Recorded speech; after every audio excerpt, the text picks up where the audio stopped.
Bonjour Jonas. Bonjour. Alors pour commencer, est-ce que vous pourriez me parler de La nuit se traîne en quelques mots? C'est quel genre de film? Alors, c'est une sorte de thriller un peu.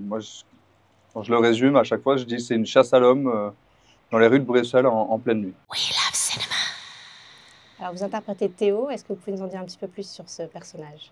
Théo, c'est un personnage, c'est le chasseur d'hommes, on va dire. C'est le bras droit du grand méchant qui course le personnage de Maddy dans les rues de Bruxelles. Mais il joue un double jeu. On pense que c'est un grand méchant, tout ça, mais en fait, il fait tout ça pour protéger la seule personne qu'il aime et en qui il a confiance. Il est plein d'ambiguïté parce qu'il est piégé par ses propres mensonges en fait. Exactement, mais c'est un personnage, je pense, quand on a voulu créer un petit peu une certaine alchimie avec l'actrice qui joue ma sœur, on s'est dit qu'ils feraient tout l'un pour l'autre. Ils s'aident mutuellement à essayer de se sauver.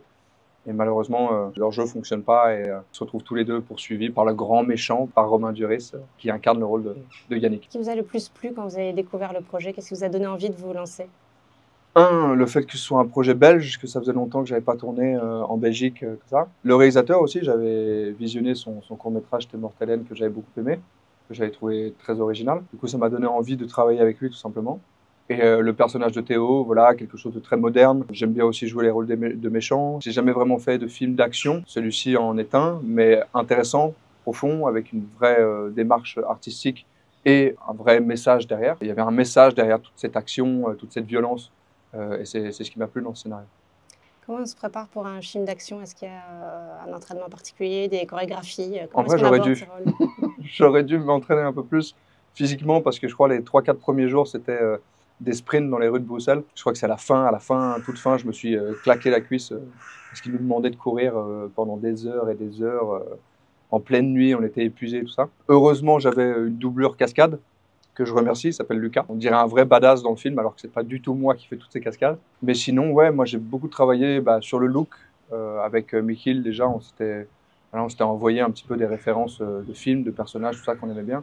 Donc de look, que ce soit vestimentaire ou même capillaire. Je me suis quand même trimballé pendant 3-4 mois avec un mulet et décoloré. C'est pour ça aussi que je voulais faire ce film, c'était aussi parce que je voyais l'opportunité avec ce personnage de me transformer complètement et c'est ça qui me plaisait aussi. C'est aussi un film qui se passe le temps d'une nuit à Bruxelles pendant une manifestation Black Lives Matter. Ouais. Donc il y a un fort ancrage Ouais. sociétal, même politique dans le film. Est-ce que c'était aussi un point d'attraction pour vous, le Bah oui, message? totalement. C'est pour ça que je disais, c'est certes un film d'action, mais qui cache derrière un message, enfin qui cache pas vraiment, mais qui porte avec lui un gros message et que je soutiens totalement évidemment. Et c'est ça aussi qui m'a plu, qui m'a donné envie de faire ce film. Quand on regarde le film et qu'on est bruxellois ou bruxelloise, il y a aussi un vrai plaisir à découvrir la ville comme on l'a jamais vu. Bah alors déjà pendant le tournage, moi j'étais comme un dingue parce qu'on tournait voilà, dans les rues que j'ai arpentées avec mes potes pendant des années jusqu'à mes 18 ans.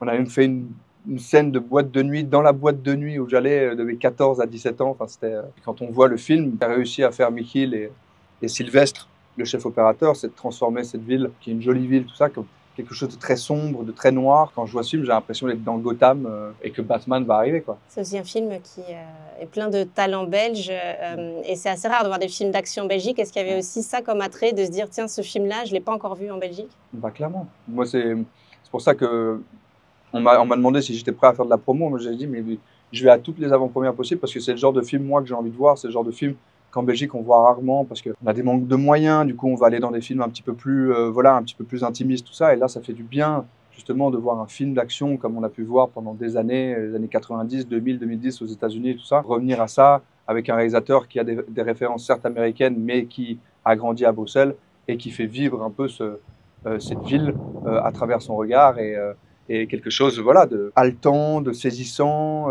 Si j'avais été un spectateur de ce film, je me serais dit « Waouh, Bruxelles, ça a l'air fou !» Comme on peut voir dans les vieux films de Scorsese, « Waouh, New York, ça a l'air incroyable !» Enfin, je trouve qu'il a réussi à rendre Bruxelles très cinématographique. On verra dans le film qui est en salle le 4 septembre. Est-ce qu'il y a d'autres projets dont on peut déjà parler? Il y a un projet, ouais, il y a un film série, pardon, qui s'appelle Rivage, qui va sortir à l'automne, ce sera sur France 2. Sinon, une série qui sortira l'année prochaine pour Arte. Merci beaucoup, Jonas. Merci à toi.